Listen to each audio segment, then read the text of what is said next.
Dios ha puesto en mi corazón que le comparta a ustedes. Señor, te damos muchísimas gracias por este privilegio tan grande que nos das de poder estar aquí reunidos. Sabemos que tú estás en medio de nosotros, Señor. Tu fidelidad es grande, tu misericordia es infinita, Dios mío. Y queremos en esta tarde salir de aquí fortalecidos con una palabra, que tú nos hables a nuestros corazones y que podamos, Señor, en esta tarde decir gracias, Señor, tú has hablado hoy a mi vida.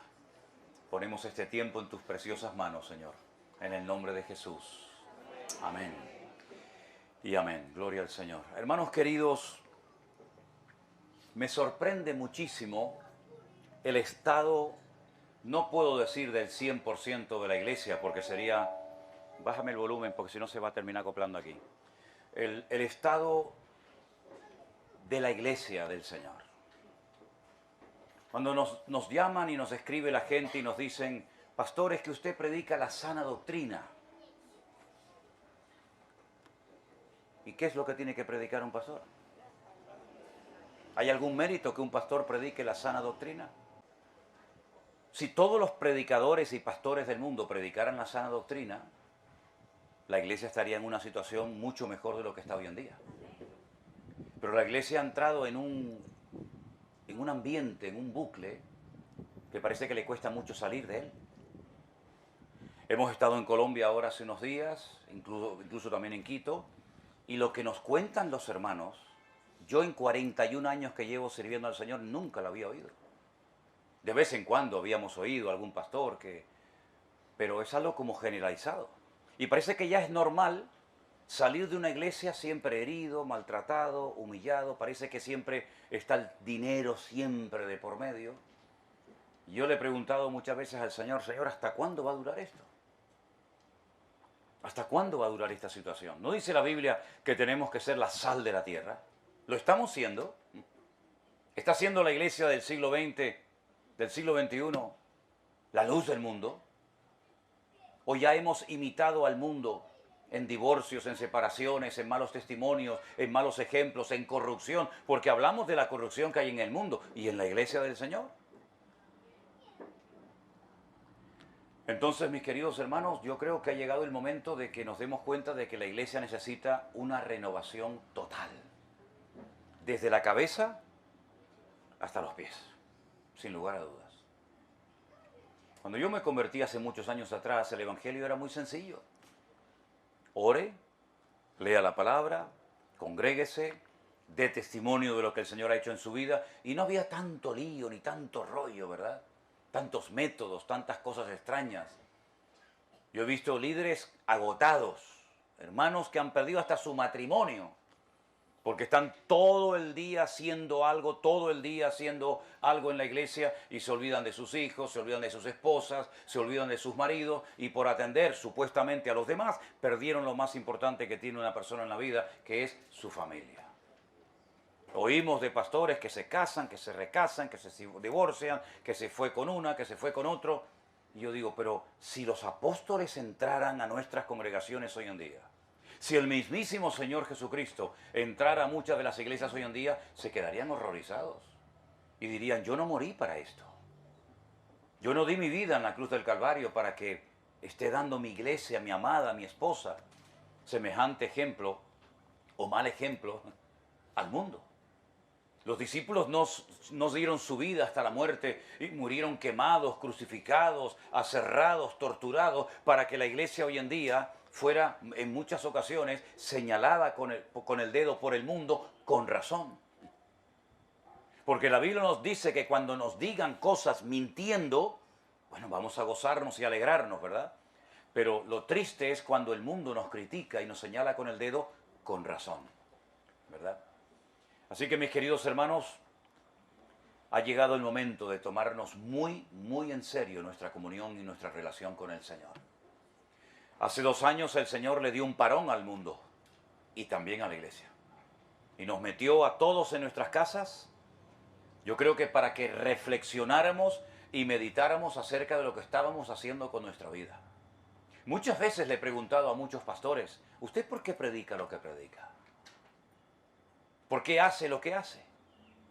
Porque realmente muchísimas personas copian, imitan a otras personas. Y con ese afán de tener mucha gente, porque cuanto más gente tienes, parece que eres mejor pastor.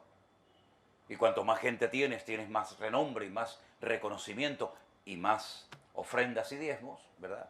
Pues parece que hemos bajado el listón de las exigencias morales y espirituales que Dios demanda a la iglesia hoy en día.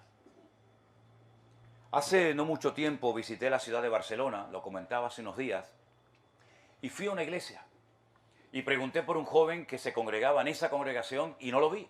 Y me dijeron, no, se está congregando en otra iglesia. Me puse en contacto con él, vino a verme, hablamos y le pregunté en qué iglesia se estaba congregando. Una iglesia que consiste en cantar y cantar y cantar y más cantar, un concierto constante y permanente. Y después de 2 o 3 horas de alabanza y de cánticos y de bailes y de toda vaina rara, pues aparece en la pantalla un pastor dando un mensajito de escasos minutos, diciéndoles, chicos, ustedes valen mucho, Dios les va a bendecir, Dios está con ustedes valen muchísimo. Una palabra así, digamos, muy superficial, sin penetrar, y siguen cantando. Se puso de moda el llevar todos una botellita de agua y apagaban las luces y comenzaban los focos de colores y las bolitas de colores como si fuera una discoteca y comenzaron a echarse agua y decían que era como el agua bendita, ¿no? Muchas veces me he preguntado si verdaderamente se predicara la palabra de Dios en esas congregaciones, ¿cuántos quedarían ahí? Porque a mucha gente le gusta ir a las iglesias porque lo pasan bien. Hay chicos guapos, chicas guapas, lo pasan divertido.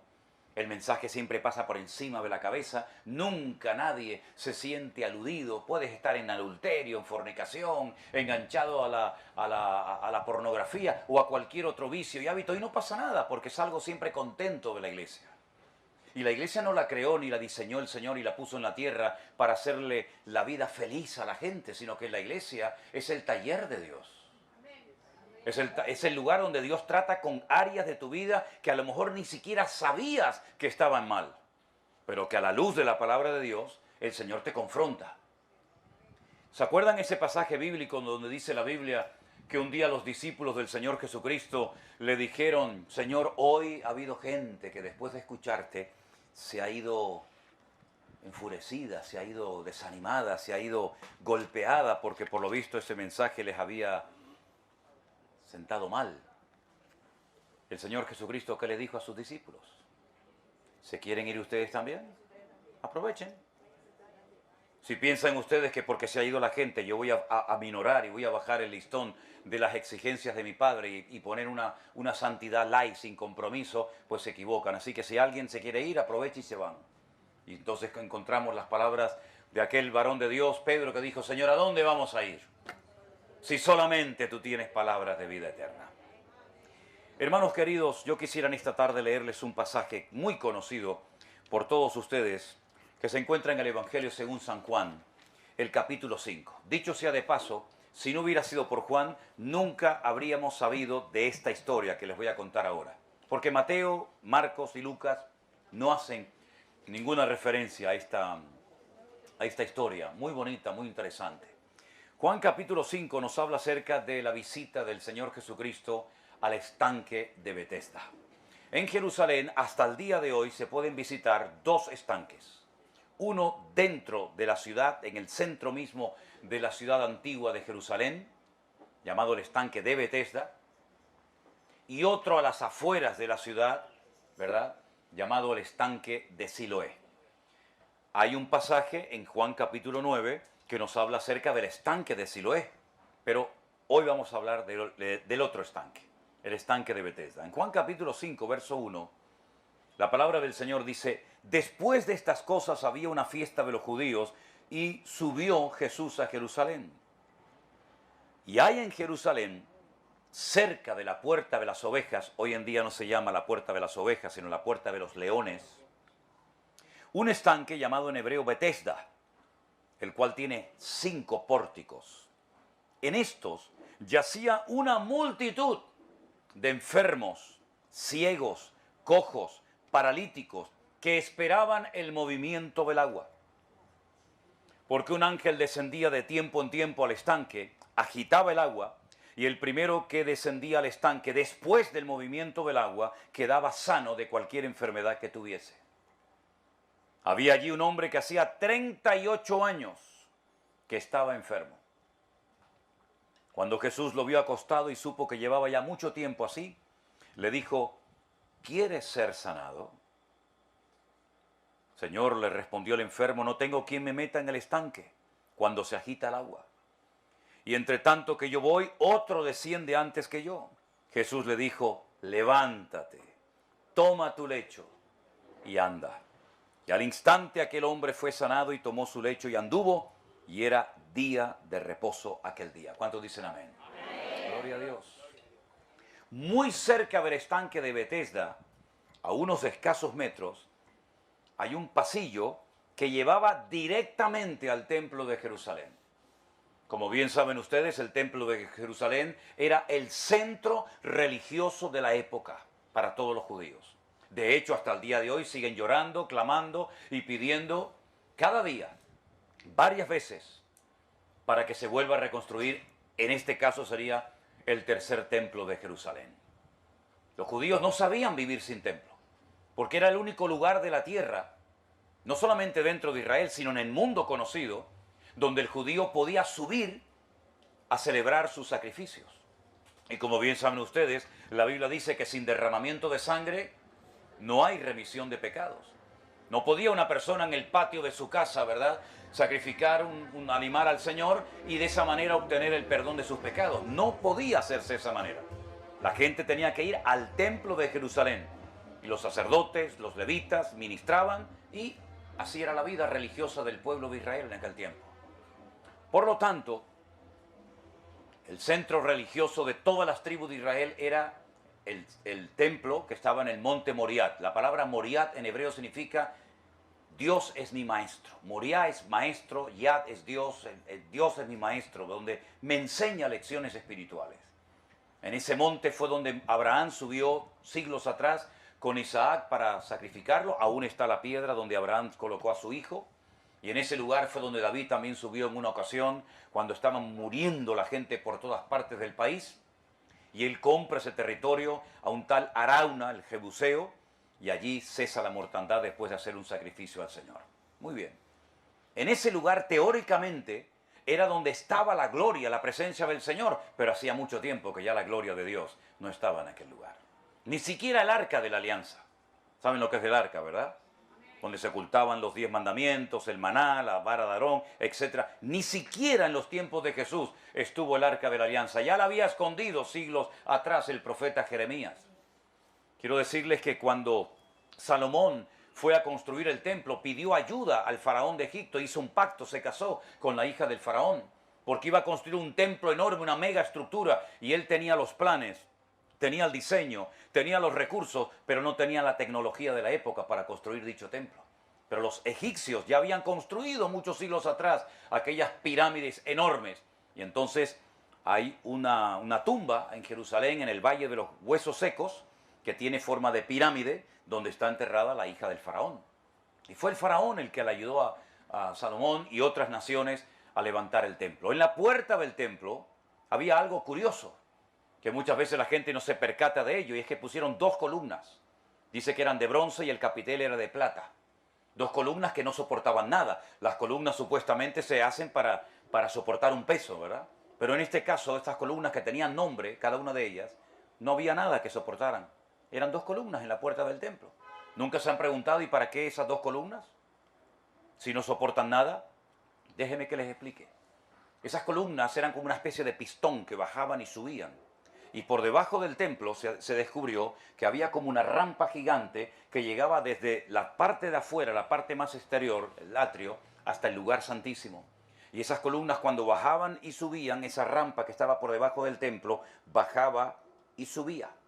Y entonces lo que ocurrió cuando Jeremías sabía que la ciudad de Jerusalén iba a ser destruida, atacada y profanado el templo, lo que hizo fue que esas columnas se movieron. Miren en la Biblia la medida que da antes y la medida que da después de haber extraído el arca de la alianza, y Jeremías la ocultó en unos pasadizos secretos. Y por eso cuando el Señor Jesucristo le pregunta a sus discípulos en el norte de Galilea, en una ciudad que actualmente se llama Banias, pero que en aquel momento era Cesarea de Filipo, y él pregunta, ¿qué opina? ¿Qué dice la gente de mí? Le dicen, unos piensan que eres Juan el Bautista, otros piensan que eres Elías, otros piensan, ¿verdad? ¿Y qué le dijeron? Otros piensan que eres Jeremías. ¿Y qué tiene que ver Jeremías con el Mesías? Muchísimo, porque los judíos creían que cuando viniera el Mesías, Jeremías ya le había revelado al Mesías el lugar oculto del Arca de la Alianza, ¿se dan cuenta? Así que en aquel lugar ya ni estaba el Arca de la Alianza, no estaba la presencia del Señor, pero los judíos seguían subiendo creyendo que allí todavía moraba la gloria del Señor. Y hacía años que ya el Señor había retirado su presencia de aquel lugar y ellos no se habían dado cuenta. Lo mismo que le pasó a la iglesia de la Odisea, que empezaron el culto a cantar, a alabar al Señor supuestamente, y el Señor se quedó fuera de la puerta diciendo, si alguno oye mi voz y abre la puerta, entraré a él, cenaré con él y él conmigo. Lo mismo le pasó a Saúl, lo mismo le pasó a Sansón, que perdieron la gloria, la presencia del Señor en su vida y ni siquiera se habían dado cuenta. Y me temo que hoy en día hay muchos lugares donde hace años que el Señor no entra, que no deposita su presencia y su gloria, pero todavía siguen cantándole no sé a quién y no sé a quién le rinden culto, porque el Señor ya hace mucho tiempo que se retiró de ese lugar. Por eso ustedes pueden entender ahora por qué los enfermos, multitud, hemos leído en el verso 3, preferían irse al estanque de Betesda que al templo a esperar un cambio en su vida. ¿Y el estanque de Betesda para qué servía? Era un lugar donde se retenía el agua. Las lluvias escasas en aquella época y también hoy en día se filtraban, se canalizaban y llegaban al estanque de Betesda y allí se quedaban. Entraba el agua, pero no salía. Y en aquellos pórticos de agua estancada, ¿verdad? Era donde se había corrido el rumor, la leyenda, porque el pueblo de Israel está lleno de miles de leyendas, hasta el día de hoy, de que un ángel descendía de tiempo en tiempo y movía el agua. Y el primero que se zambullía en aquellas aguas estancadas quedaba sano. Nunca se sanó nadie en Betesda. No hay ningún registro bíblico ni extra bíblico que confirme esta leyenda popular de los judíos. Esperaban algo que nunca iba a ocurrir. La Biblia dice que cuando alguien espera algo y no ocurre es como un tormento al corazón, ¿verdad? Pero allí estaban esperando, preferían esperar que ese ángel descendiera de tiempo en tiempo a mover las aguas, que dicho sea de paso, no bajó nunca antes de ir al templo a esperar un cambio en su vida. ¿Por qué? Porque el Señor Jesucristo llegó un día al templo cuyos líderes eran el yerno y el suegro, Anás y Caifás, y habían hecho un negocio, un comercio muy lucrativo dentro del templo de Jerusalén. Ellos eran los encargados de suministrar los corderos y los animales kosher o limpios, santos, para que el pueblo pudiera acercarse al Señor. La gente traía sus ovejitas, sus corderos, sus animales, y automáticamente ellos decían, ese no sirve. ¿Por qué? Porque no sirve, y punto. Ellos habían cogido todo el monopolio del poder, de toda la autoridad. Y entonces ellos tenían un negocio que consistía en vender corderos, ovejas, bueyes, etcétera, para el sacrificio. Era un comercio muy lucrativo. Eran intocables. Nadie podía acercarse ni siquiera a hablar con Anás y con Caifás, el yerno y el suegro. Llevaban una legión de jóvenes con unos bastones muy largos y como alguien osara acercarse a los ungidos, recibía una golpiza. Nunca olvidaré en mi vida cuando un día estaba en mi casa en Argentina y me llama un pastor amigo mío y me dice, me gustaría invitarte esta noche a que vengas a una reunión donde va a predicar un predicador muy famoso. Le digo, bueno, vamos a ver al predicador muy famoso. Me sentaron en un lugar que nunca me gusta sentarme, en la primera fila, y este predicador famoso comenzó a contar un montón de anécdotas y chistes, de palabra nada, yo creo que no llevó ni la Biblia. Y yo estaba muy serio y en medio de la predicación se detuvo y me dijo, usted, gallego, ¿no le gustan mis gracias y mis chistes?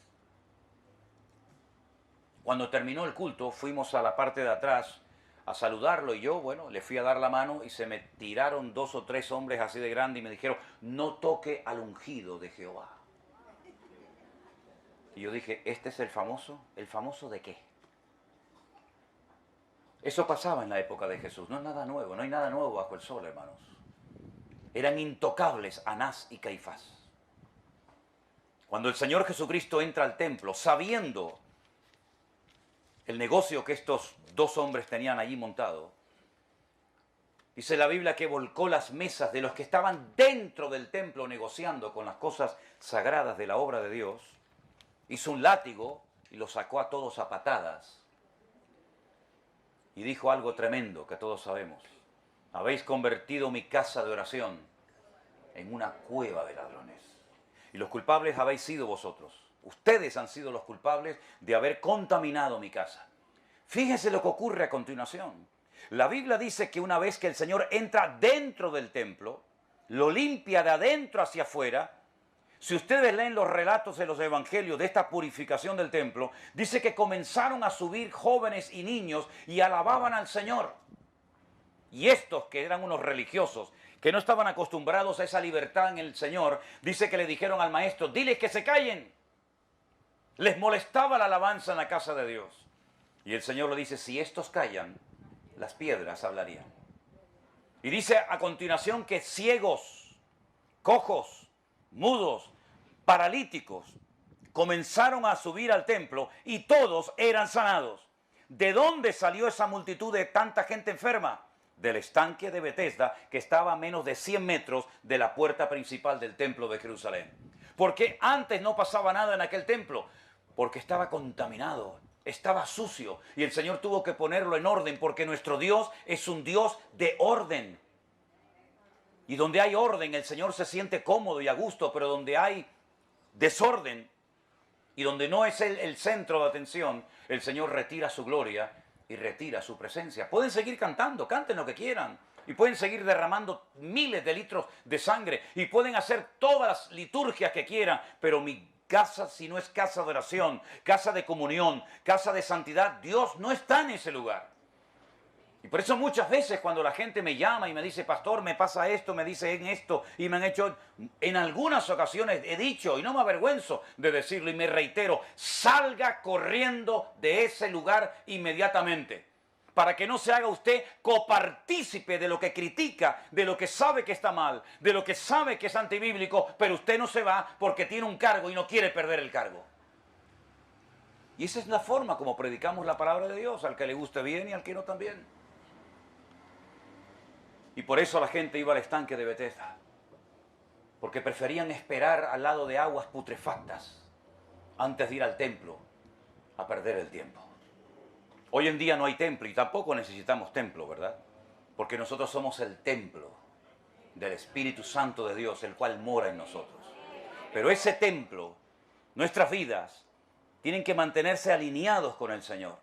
Y no hay ningún mérito en que nos mantengamos en orden, porque es así como debemos de vivir nuestra relación con el Señor. Y no hay ningún mérito en poner al Señor en primer lugar en nuestra vida y ponerlo como fundamento de nuestra existencia. No hay ningún mérito, pero lamentablemente se ha convertido en algo como sobrenatural. Decir: uy, mira, hermanos queridos, la iglesia necesita un cambio. Y la iglesia no son las paredes. La iglesia no son los edificios. La iglesia somos nosotros. Y el mundo está tratando por todos los medios de callarnos y taparnos la boca. Aquí, en Ecuador, en Colombia y en todas las naciones de la tierra. Porque somos los únicos que podemos frenar e impedir que nuestros países vayan a la ruina y no haya marcha atrás. Porque el Señor Jesucristo lo dijo bien claro hace 2000 años. Vosotros sois como una ciudad en lo alto de un monte, la cual no se puede esconder. Si la sal se hace insípida, ¿con qué será salada? Será pisoteada, como el mundo está tratando de pisotear a los cristianos. A lo largo de la historia ha habido miles de falsas doctrinas. A lo largo de la historia ha habido herejías. A lo largo de la historia ha habido enemigos del cristianismo. Pero la iglesia se mantuvo firme. La luz, la antorcha del evangelio quedó encendida y el mundo no pudo con la iglesia. No cometamos el error nosotros de callarnos y de denunciar el pecado, porque si nosotros callamos, ¿quién denuncia el pecado? ¿Y quién dice Dios no está en esta o en aquella situación? Nunca me olvidaré cuando un día me invitaron a un lugar y cuando voy a entrar a predicar, un pastor me dice: pastor, ven que te quiero enseñar algo. Y me dice, ayer en mi iglesia cayó oro del cielo. Digo, wow, qué bueno, ¿no? Digo, ¿cayó mucho? Se te lo voy a demostrar. Y me sacó un papel de aquí de su chaqueta, un papelito que era más pequeño que la uña de mi meñique, y me enseña una cosita como de color amarillo y me dice, mira. Digo, ¿esto qué cosa es? Dice, ese es el oro que cayó ayer del cielo. Digo, ¿y a ti no te da vergüenza con lo grande que eres creer que esto es oro del cielo? Con todos los niños que se mueren cada día de hambre en el mundo, ¿te va a mandar a ti oro del cielo el Señor a tu iglesia? ¿Para qué?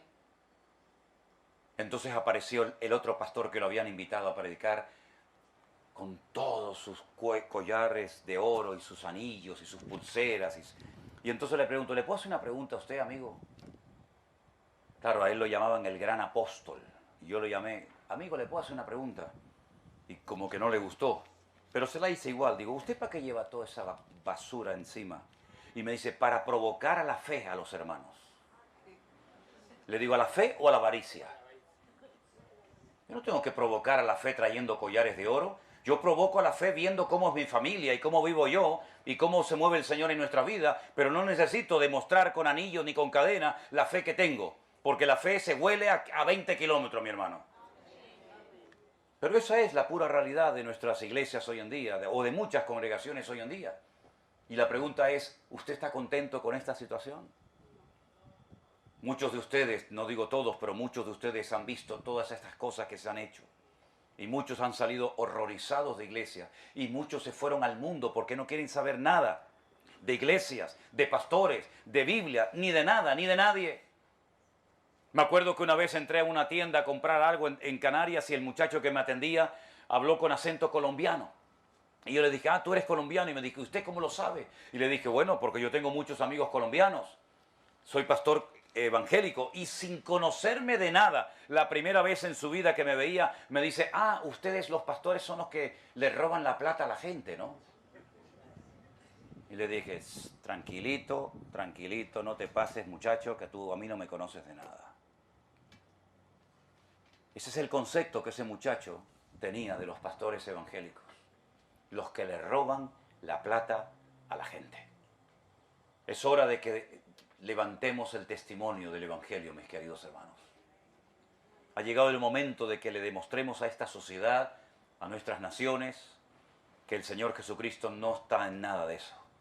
Y que Él no comparte, ni apoya, ni respaldará jamás el desorden y la falta de santidad en su casa y en su amada iglesia. ¿Cuántos dicen amén? Amén. Era día de reposo. En día de reposo, los judíos no hacían muchas cosas, y hasta el día de hoy en el Talmud, que es una enciclopedia gigante, hay más de 1400 prohibiciones de cosas que no se pueden hacer en el día del reposo o en Shabbat.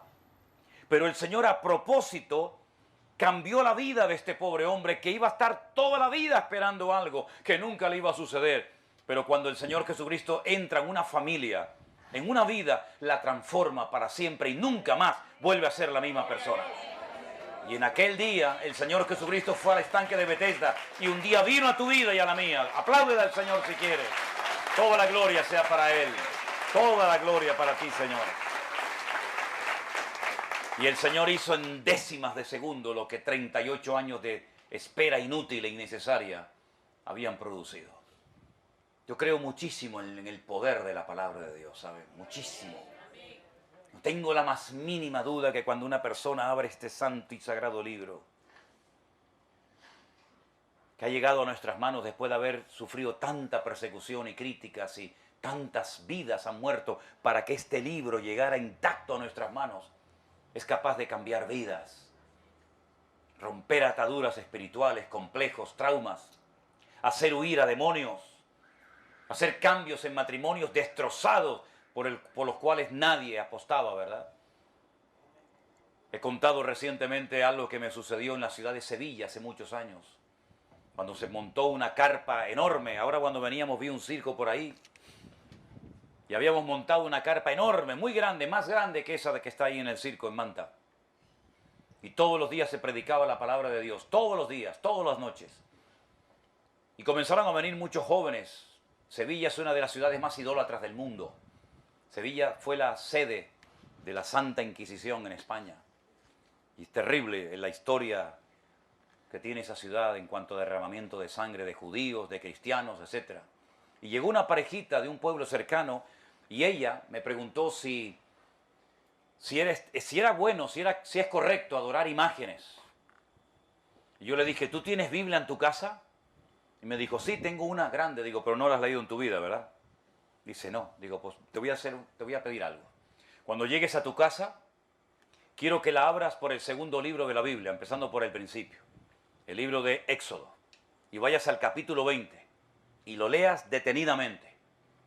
Me dijo, está bien, así lo haré. Al día siguiente volvió esa parejita y le dije, ¿qué tal? Y me dice, no hace falta que volvamos a hablar sobre el tema de la idolatría, porque leí los 10 mandamientos y entiendo perfectamente que es abominación a los ojos de Dios postrarse, adorarse y clamar y pedirle cosas a dioses que tienen boca y no hablan, ojos y no ven y pies y no caminan. Y nunca más volvió esa jovencita con su novio en aquel momento a ser una persona idólatra. De esa campaña nació una iglesia, ¿saben? ¿Y saben quiénes son los pastores de esa iglesia actualmente? Esa muchacha con su marido son los pastores de esa iglesia. Es que la palabra de Dios cambia las vidas, hermanos. La palabra de Dios cambia a las personas. Por eso yo siempre digo, no sigan a hombres, no idolatren a los pastores, no los levanten a los pedestales creyendo que son gente especial. No somos nada especial, somos exactamente igual que ustedes. Y muchas veces, ¿cuántos pastores, por no saber tratar el éxito, la prosperidad, la bendición, o llámelo como quiera, se echaron a perder? Nosotros no adoramos, no seguimos a hombres. Yo entiendo cuando muchas veces la gente me dice, ay, pastor, yo lo sigo a usted. Y yo digo para mis adentros, pobrecita, pobrecita, como usted me sigue a mí. Yo sé lo que se refieren cuando me dicen eso. Lo sigo desde la pandemia. El pastor pandemia me van a llamar un día, ¿no? ¿Eh? Digo, miren, hermanos, no sigan al pastor pandemia, ni a ningún hombre en el mundo. Ustedes tienen que seguir al Rey de Reyes y al Señor de los Señores, que Él se estará con nosotros todos los días hasta el fin del mundo. ¡Aleluya! ¡Gloria a Dios! ¡Gloria a Dios! A Él solamente hay que seguirle. Y hay que decirle al pueblo que lea la palabra, que escudriñe las Escrituras, para que no se dejen engañar, ni seducir, ni arrastrar por corrientes raras o extrañas. No, es que como es el ungido de Jehová. ¿Y usted qué es entonces? ¿La hija de la panadera? Todos somos ungidos por el Señor. ¿O es que el Espíritu que mora en mí es mayor o más importante que el que mora en usted, mi hermano? Por un mismo Espíritu fuimos todos bautizados en un cuerpo. Por un mismo Espíritu. No es que mi Biblia tenga más capítulos que la suya, ni el Espíritu que mora en mí sea más poderoso que el que mora. No, no, en absoluto. Y cuando leemos las Sagradas Escrituras, nos damos cuenta, queridos hermanos, que el Señor puede utilizar a cualquier persona que se deje usar por el Señor.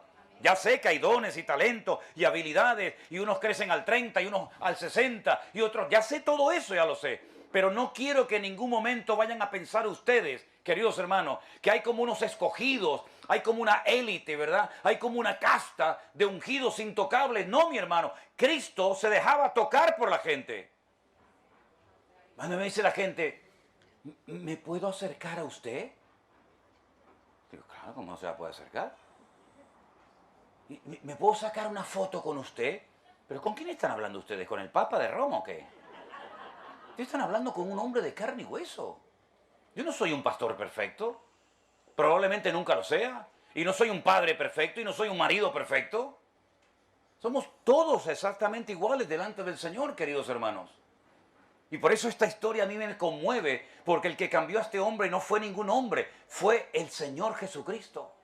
El que le dijo, levántate, levántate, toma tu lecho y anda. Y el Señor le cambió la vida. Y el que me cambió la vida a mí no fue ningún pastor, no fue ningún apóstol, aunque en mi época no existían apóstoles. Hoy en día hay más jefes que indios, ¿no?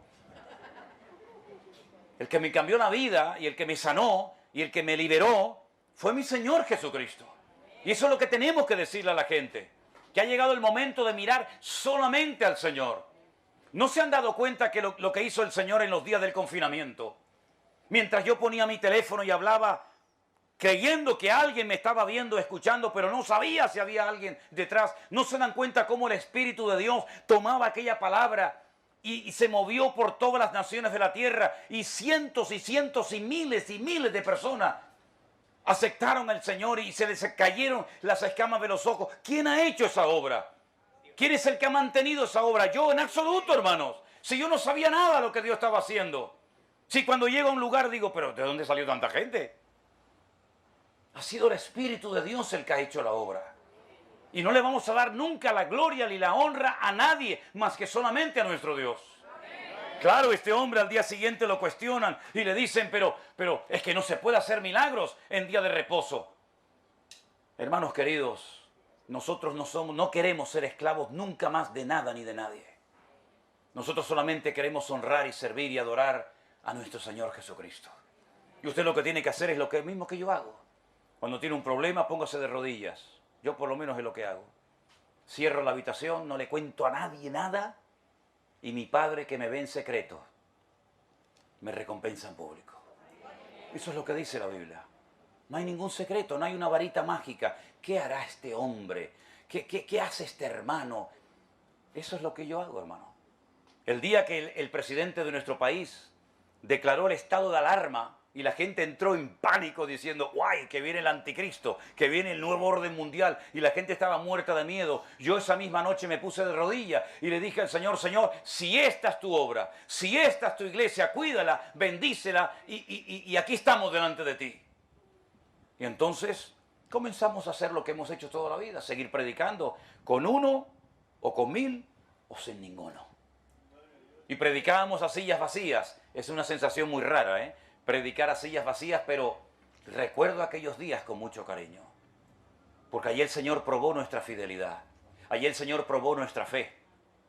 Les confieso sinceramente que en más de una ocasión, mientras compartía la palabra en aquellos días, pues tuve la tentación de decir, voy a dejar de hablar, si no me está escuchando nadie, si no hay nadie. Tengo solamente a mi hija Miriam y mi esposa Elena, que ya me ha escuchado muchos sermones, y vamos a cortar, pero recibí un mensaje de una hermana de Estados Unidos que logré conocerla este año.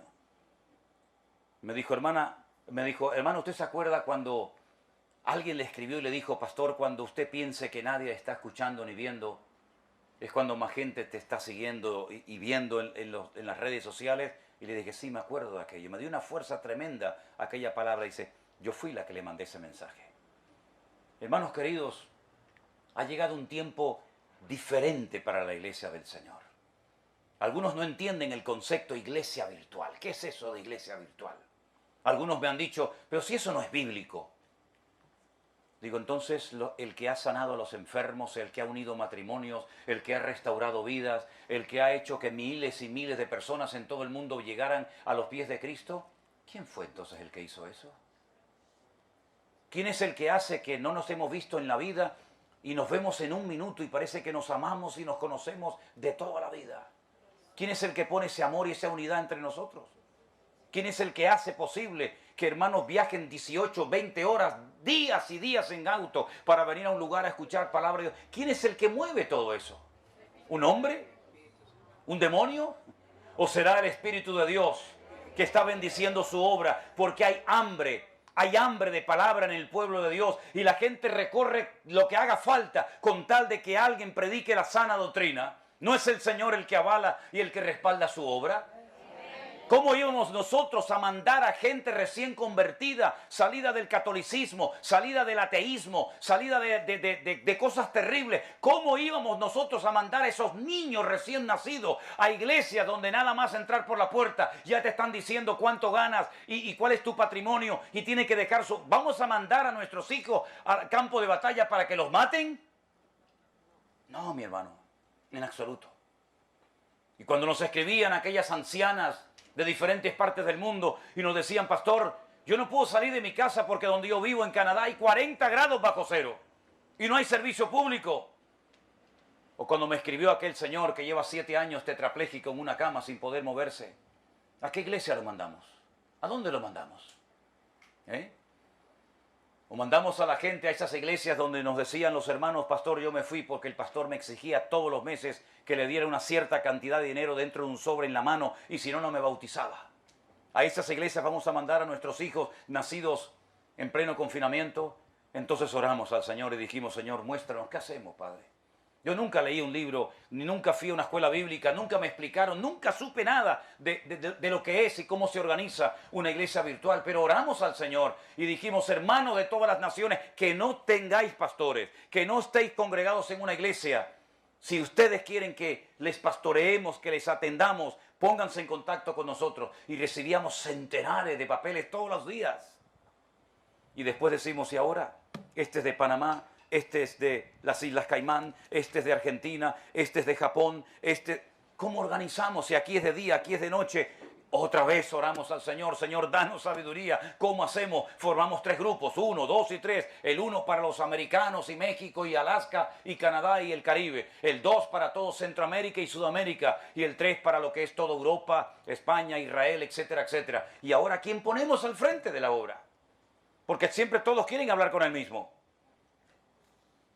Pero yo nunca quise que la gente me siguiera ni me miraran a mí, jamás, jamás. Toda mi vida huí de todo eso. Muchas veces iba a predicar a iglesias y me decían, ¿dónde está el pastor Manuel Sierra? Dice, no, está ahí atrás sentado. Siempre quise toda mi vida pasar desapercibido. Hoy en día, evidentemente, cada vez me cuesta más. Pero entonces oramos, Señor, ponnos en el camino a hombres, a mujeres que no los conozco, pero que tengan el deseo de servir, que quieran ayudar a los demás. Sin paga, sin dinero, sin remuneración económica, gente que quiera verdaderamente servir al Señor. Y por ahí surgió hermanos y hermanas que con todo su corazón comenzaron a decir, yo quiero servir, pastor. Y comenzamos a organizar escuelas dominicales para los niños, porque centenares de niños tenemos en la iglesia virtual. Y comenzamos a hacer reuniones para matrimonios. Comenzamos a ver milagros de matrimonios que hacía años que no se hablaban, se llevaban como el perro y el gato y hoy en día se aman y están como 2 tortolitos. Y comenzamos a organizar reuniones de jóvenes, nadie nos enseñó nada. Hemos cometido errores, claro que sí, por supuesto. Pero hemos visto el respaldo del Señor, queridos hermanos. Hemos visto cómo el Señor nos ha permitido incluso conocer personalmente, físicamente a cada uno de ustedes. Claro, no me pidan, no me exijan que me aprenda el nombre de cada uno de ustedes porque no me entra más aquí en la cabeza. Pero es una bendición cuando uno llega a Ecuador, a Colombia, a México, a Estados Unidos, a muchísimos lugares y comienzas a oír personas que dicen, pastor, yo me convertí con ustedes. Yo era católico, yo nunca había pisado una iglesia evangélica. Es más, no quería saber nada de ustedes. Pero como tantas veces dice, lean la Biblia, estudien la palabra. Comenzamos a leer la Biblia y me convertí.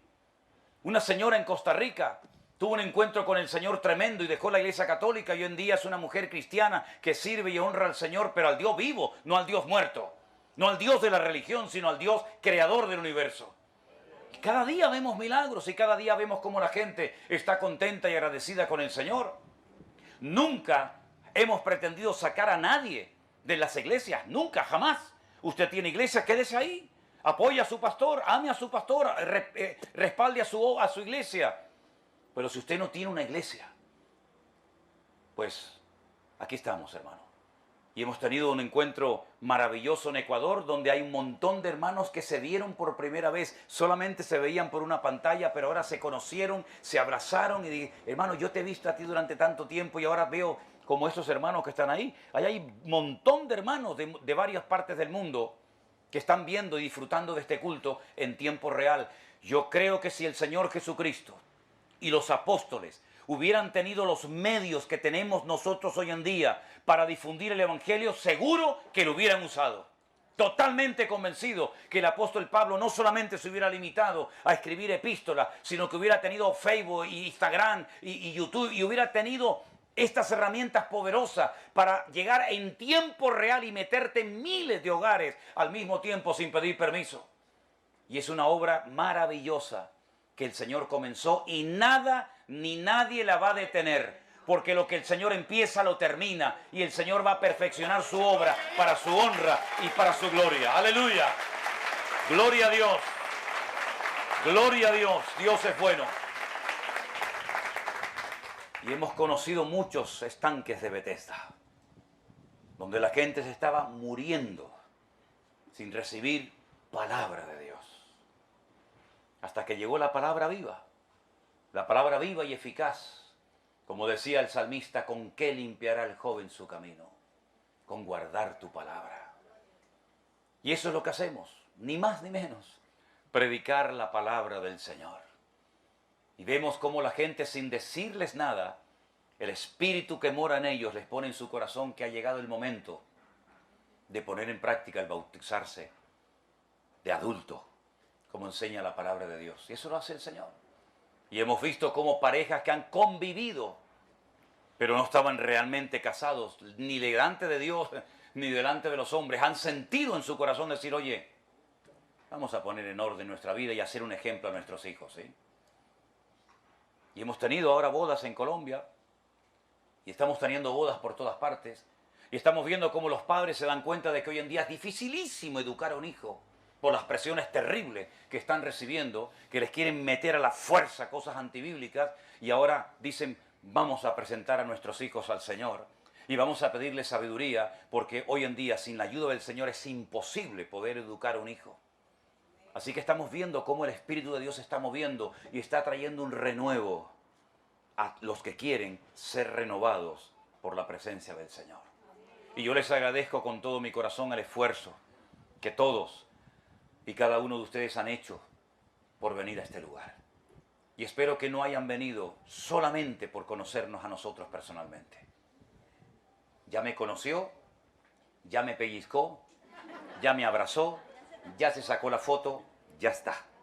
Ya está, por favor. Ya está. Si usted viene mañana, ya no hay más fotos, ya no hay más abrazos. Venimos solamente para ver al Dios del pastor José Manuel Sierra, que es el único digno de recibir toda la gloria y toda la honra. Esa es la pura realidad, mis queridos hermanos. Bendito sea Dios. Nos ponemos de pie, por favor, en esta noche. Hermanos queridos, oramos al Señor. Si es posible, no sé si es posible o lo quiere hacer, yo le pediría que usted buscara a alguien a su lado y que orara por él, que orara por ella. Puede ser su esposa, puede ser un hermano que no conoce de nada, pero a mí me gustaría que oráramos para finalizar esta reunión en esta noche los unos por los otros. Somos hermanos en Cristo, estamos bajo la sangre de Cristo. Ahora sí, hermanito, te lo agradezco. Vamos a orar los unos por los otros, ¿les parece? La bendición que Dios ha puesto en tu vida, compártasela a alguien. Diga, Señor, yo oro por mi hermano en esta noche. Yo pido por su familia, por su casa, por sus hijos. Pido para que tú aumentes el amor, la unidad en la iglesia del Señor.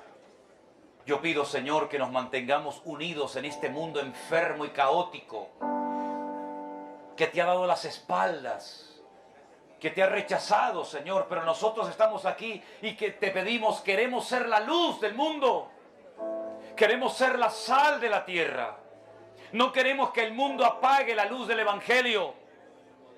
Ha habido hombres y mujeres que han sudado, que han incluso derramado su vida para que hoy pudiéramos llegar aquí a adorar al Rey de Reyes y Señor de los Señores. Señor, aviva tu obra, Padre. Aviva tu obra, Señor. Bendice nuestros jóvenes, nuestra juventud, nuestros niños. Bendice cada familia, cada matrimonio en esta noche, en este lugar. Danos, Señor, reuniones de gloria, reuniones que marquen un antes y un después en nuestras vidas. Perdónanos por el tiempo perdido. Perdónanos, Señor, por haber seguido a los hombres. Perdónanos por habernos apartado de tu palabra y haber creído mandamientos de hombres sin comprobar a la luz de la Sagrada Escritura si lo que recibíamos era bíblico o no. Perdónanos, Señor, porque dejamos a un lado tu palabra para seguir y honrar a un hombre. Pero hoy nos postramos delante de ti en genuino arrepentimiento y te pido, Señor, que tú nos limpies y nos des una oportunidad para demostrarte que te amamos y que los últimos años de nuestra vida los dedicaremos solamente a honrarte a ti, Señor. Nunca más seguiremos a un hombre, nunca más dejaremos de escudriñar las Escrituras, porque ellas son las que dan testimonio de ti, Señor. Dios mío, ayúdanos a ser una iglesia unida, a ser ejemplo dentro y fuera de la iglesia. Aparta de nosotros, Señor, todo lo que no venga de ti. Aleja de nosotros las vanidades. Aleja de nosotros, Señor, los complejos. Aleja de nosotros, Señor, cualquier influencia mundana. Renunciamos al estilo de vida del mundo que no glorifica ni levanta en alto el nombre del Señor. Nos comprometemos en esta noche, Padre Santo, únicamente a levantar en alto el nombre, sobre todo nombre, el nombre ante el cual toda rodilla se doblará y toda lengua confesará que Cristo es el Señor. Solamente ante ti nos postraremos, Señor. Y en el nombre de Jesús te pido que tú traigas una gran bendición a esta nación de Ecuador. Bendice al Ecuador, bendice a las naciones, bendice, Señor. Y usa tu amada iglesia en estos tiempos finales. Y que nunca más miremos al hombre, sino que solamente te miremos a ti. Que no confundamos el amor con la idolatría. Que no confundamos el cariño y el respeto, Señor, con una excesiva admiración. Que al final terminamos siguiendo al hombre otra vez en vez de a ti. Señor, no queremos vivir en un estanque de Betesda permanente. Queremos vivir de gloria en gloria y de victoria en victoria y de bendición en bendición, Señor. Y por eso pedimos que hoy tu bendición caiga sobre cada uno de los que estamos aquí y de los hermanos que nos están viendo desde sus hogares a través de la tecnología. Gracias, Señor, por la misericordia. Gracias, Señor, por la lección que hemos aprendido. Gracias, Señor, por esta nueva oportunidad de refrigerio, de cambio, de renovación espiritual. Señor, nos mantendremos siempre en victoria con tu ayuda y con tu bendición. Y te damos en esta noche a ti todo el reconocimiento en el nombre bendito de Cristo Jesús, nuestro Señor. Amén y amén. Saluda y abraza a su hermano. Dígale, hermano, Dios te bendiga. Te amo en el amor de Cristo Jesús, mi Señor. Y cuando termine de saludar a varios hermanos a su alrededor, pido que terminemos esta reunión dándole un fuerte, fuerte aplauso a Él, al que vive por los siglos de los siglos, al Alfa y la Omega, el principio y el fin. Fuerte ese aplauso a nuestro Dios en esta noche. Dios les bendiga, hermanos. Dios les bendiga grandemente. Nos vemos mañana con la bendición del Señor.